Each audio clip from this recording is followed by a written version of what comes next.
minili so, mislim, da časi javnega prozivanja, ti si kazanja s prstom, ti si kriv, to si to naredil slabo, pa to.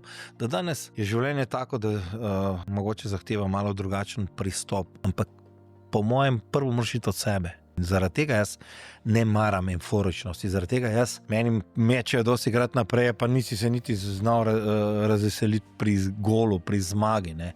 Jaz sem po uvrstitvi na Evropsko prvenstvo me je malo zaneslo z emocijami, pa je bilo to veselje malo drugačno kot običajno. A me je potem že par mesecev grizla vesta, Matjaž, to nisi bil to ti, čeprav v nekem momentu, pa seveda sem samo človek, pa so se ventili odprli, kar verjetno to ti tudi veš, tudi ni slabo vedno. Ne.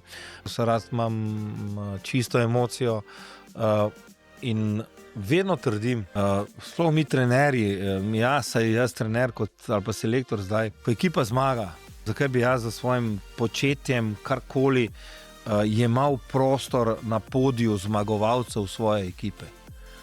Takrat je oder je njihov, takrat, ker na koncu oni zmagajo, takrat je njihovo veselje najpomembnejše in najpristnejše in takrat mislim, da kot trener ne rabiš siliti v ospredje.